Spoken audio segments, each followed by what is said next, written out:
बिस्मिल्लाहिर्रहमानिर्रहीम, अस्सलाम वालेकुम। मेरा नाम मिर्ज़ा अकबर, आप देख रहे हैं मेरा यूट्यूब चैनल। आज की वीडियो में हम सबसे पहले बात करेंगे Donald Trump's plan to dismantle the deep state.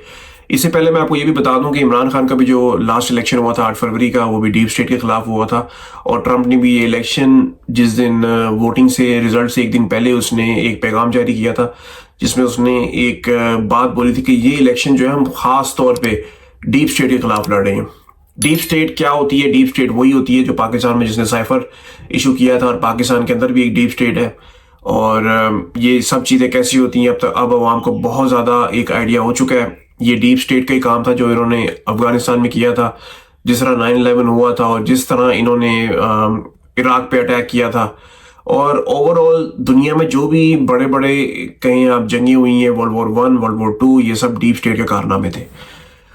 अच्छा जी, अब हम शुरू होते हैं। ट्रंप के 10 पॉइंट्स हैं, मैं आपको एक एक पढ़ के सुना देता हूँ। पहला पॉइंट है जी, immediately reissue my 2020 executive order restoring president's authority to remove rogue bureaucrats. Number second है जी, clean out all the corrupt actors in the national security and intelligence apparatus. Number third है, totally reform FISA courts, which are so corrupt that the judges seemingly do not care when they are lied to in warrant applications. Fourth point है, expose the hoses and abuses of power that have been tearing our country apart. Fifth point है जी, launch a major crackdown on government leakers who collude with the fake news to deliberately weave false narratives and to subvert our government and our democracy. छठा point जो है वो है जी, make every inspector general's office independent and physically separated from the departments they oversee, so they do not become the protectors of the deep state. सातवां point है, ask Congress जो है वहां पे पार्लियामेंट को कहते हैं, जैसे हमारा पार्लियामेंट है वहां कांग्रेस कहते हैं। Ask Congress to establish an independent auditing system to continue monitor our intelligence agencies to ensure they are not spying on our citizens or running disinformation campaigns against the American people, or that they do not have spying on someone's campaign like they spied on my campaign. अच्छा, ये सातवां point है ना, इसके बारे में आपको थोड़ा सा एक्सप्लेन कर दूं। वो ये है कि जो पाकिस्तान में भी हो रहा है ना, जासूसियां होती हैं। और आपको बताऊं यहाँ पे कि ओबामा एडमिनिस्ट्रेशन के अंडर जब प्रेसिडेंट ओबामा जब था सदर वहाँ का, तो तब एक बड़ा स्कैंडल आया था एनएसए का। एनएसए एक नेशनल सिक्योरिटी एजेंसी है जो काम करती है सीआईए के साथ। सीआईए की एक ब्रांच है, उसमें एक बंदा काम करता है एडवर्ड स्नोडन। उसके ऊपर एक मूवी बनी है उसी के नाम से, स्नोडन नाम मूवी का। अगर आपको वक्त मिले, एक मौका मिले, जरूर देखें उस मूवी को। आपको डीप स्टेट की काफी चीजें समझ आ जाएंगी कि कैसे ये हमारी स्पाई करते हैं। अच्छा जी, आठवां पॉइंट है जी, continue the effort launched by the Trump administration to move parts of the sprawling liberal federal bureaucracy to new locations outside the Washington swamp. Work to ban federal bureaucrats from taking jobs at the companies they deal with and that they regulate. और यही पाकिस्तान में हो रहा है। जजेस आते हैं या जो भी ब्यूरोक्रेट आते हैं वो उन कंपनियों को फायदा देते हैं। जब रिटायर हो जाते हैं तो उनको जॉब मिल जाती है, उसमें कोई कॉन्ट्रैक्ट मिल जाता है, यहाँ लाखों करोड़ों अरबों रुपए मिल जाते हैं और बैठ के चिल मारते हैं फिर बाद में बंद कमरों में बैठ के ये लोग भी फैसले करते हैं। अच्छा जी, 10वां जो पॉइंट है ना, वो पुश है constitutional amendment to oppose term limits on members of Congress. मतलब ये जो लंबी जो आ रही हैं बार बार, पाकिस्तान में भी आपने देखा होगा कि ये जो शरीफ खानदान है ये कब से इलेक्शन लड़ रहा है, धांधली करके जीत भी जाता है। और इन्होंने किया क्या है, मतलब इनकी अचीवमेंट्स क्या है सिवाय पकड़ धकड़ के। और जब भी ये आते हैं ना, तो ये असल में आते तो ये तो सिर्फ नाम के आते हैं। बंदा एक ही आया था मेरे ख्याल से, इमरान खान, जिसको हुकूमत दी गई थी कि इसको फंसा लेंगे किसी तरह, लेकिन वो कोई चीज़ टिक नहीं पाई जो हर किसी के साथ होती थी, वो इमरान खान के साथ सेटल नहीं हो रही है। तो यही चीज़ें हमें पाकिस्तान में चाहिए। पाकिस्तान को अगर रिफॉर्म करना है तो ये जो सारे 10 के 10 पॉइंट्स है यही पाकिस्तान में करने पड़ेंगे।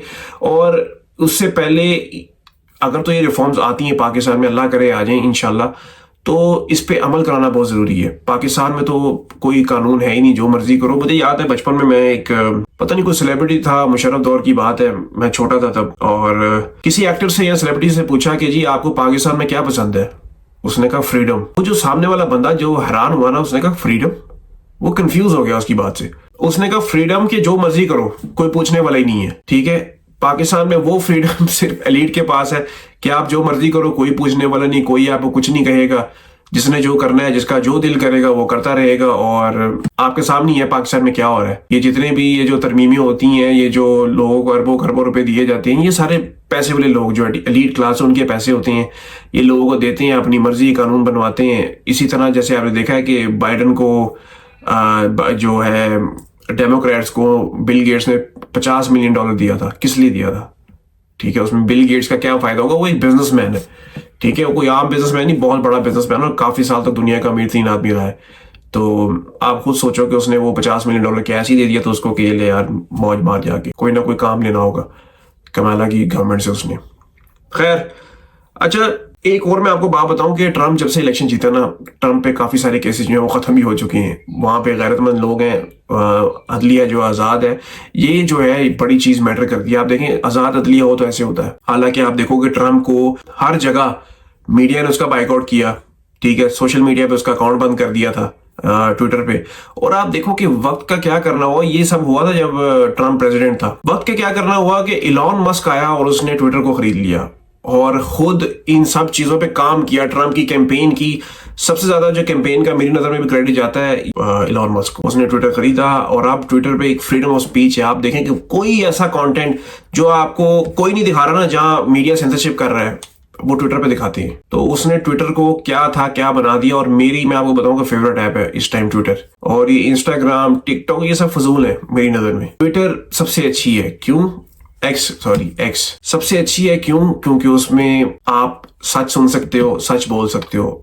अगर आप सच बोलोगे इंस्टाग्राम पे, अगर आप सच बोलोगे फेसबुक पे, अगर आप या टिकटॉक पे भी बोलोगे तो आपको बैन कर देंगे, और यूट्यूब पे भी। ठीक है, बहुत सारी बातें हैं जो मैं यूट्यूब पे भी नहीं कह सकता हूँ। तो उसके लिए भी मेरे ख्याल से एक्स जो है वो बेस्ट प्लेटफॉर्म है। एक्स के साथ साथ मुझे लगता है कि रंबल एक ऐसा प्लेटफॉर्म है जिसपे आप सबको होना चाहिए, और मैं भी कोशिश करता हूँ कि उसको अपना रंबल जो है एक्टिवेट करूँ। और मैं आने वाली जो वीडियोस होंगी उस पर मैं आपको अपना ट्विटर और इंस्टाग्राम भी यहाँ लगा दूंगा साथ, ताकि आप लोगों के लिए आसानी हो। अच्छा, एक आपने देखी होगी कि एक बड़ी मीटिंग हुई है। खैर पहले एक बात कर लेते हैं ट्विटर के ऊपर कि शहबाज शरीफ की ना एक बड़ी स्क्रीनशॉट वायरल हुई है। ये मैं आपको पढ़ के सुना देता हूँ। डॉक्टर शहबाज गिल ने भी इसको ट्वीट किया है जी। डॉक्टर शहबाज गिल का ट्वीट है जी, hello Elon Musk, we want X Twitter back in Pakistan, retweet to make it heard. अच्छा, ये जो ट्वीट है ना, ये जो उन्होंने स्क्रीनशॉट लगाई है चेरी ब्लॉसम शहबाज शरीफ की, जो फॉर्म 47 का जाली वजीर आजम है। Congratulations to President-elect Donald Trump on his historic victory for the second term. I look forward to working closely with the incoming administration to further strengthen and broaden Pakistan-US partnership. अच्छा, उसके नीचे एक जो मजे की बात है ना, जो ट्वीट करने वाली बात थी, जो क्यों उसने किया शहबाज गिल ने इसको ट्वीट, उसके नीचे एक है, लोगों ने ना उस पर कम्युनिटी नोट डाल दिया। ठीक है, readers added context, Prime Minister Shehbaz Sharif has banned X, formerly Twitter, in Pakistan.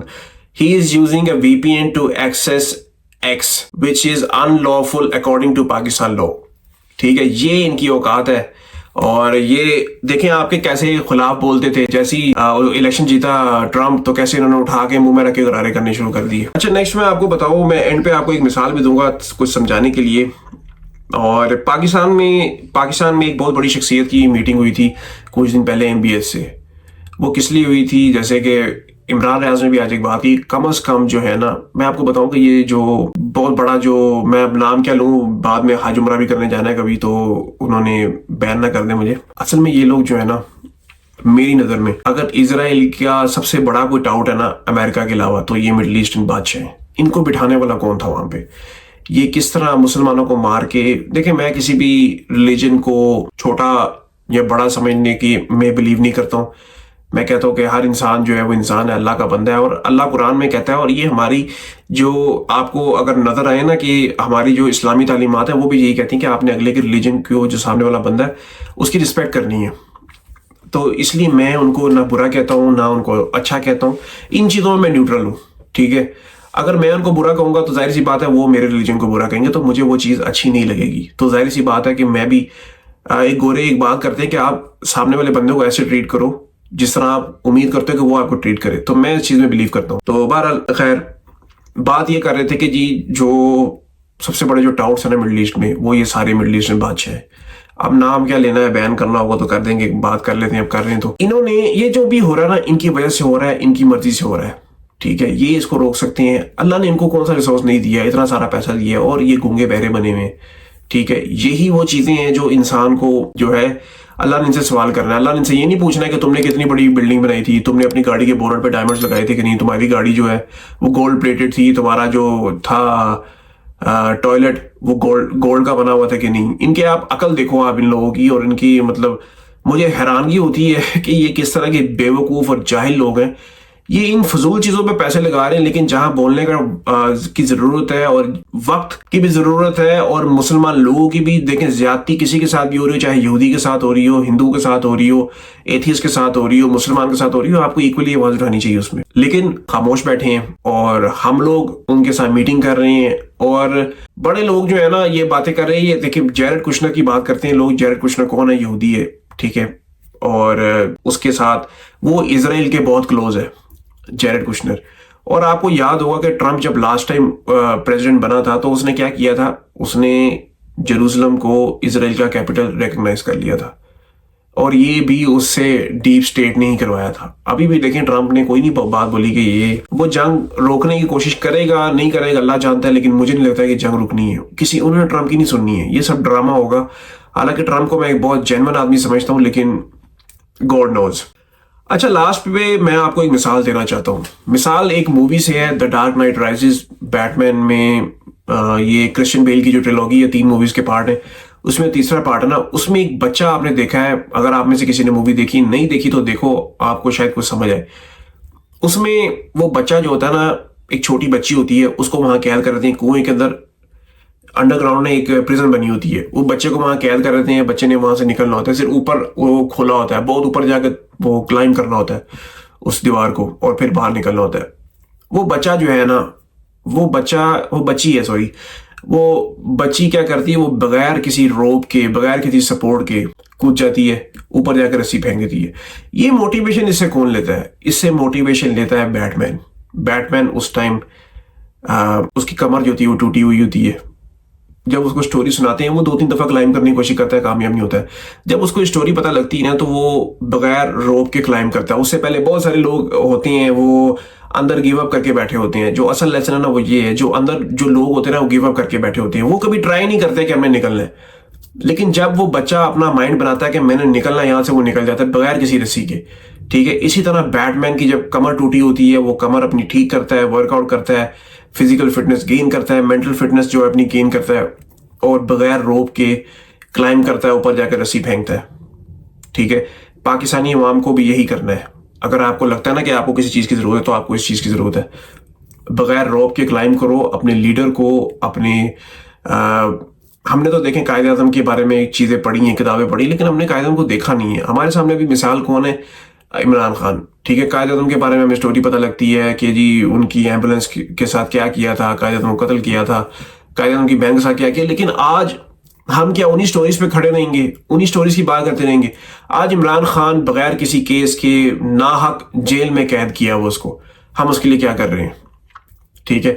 आप लोग घर बैठ के बेवकूफ़ों की तरह वेट कर रहे हो कि जी मैं इमरान खान आएगा तो सब ठीक हो जाएगा, ठीक है। ये कहाँ की साइंस है?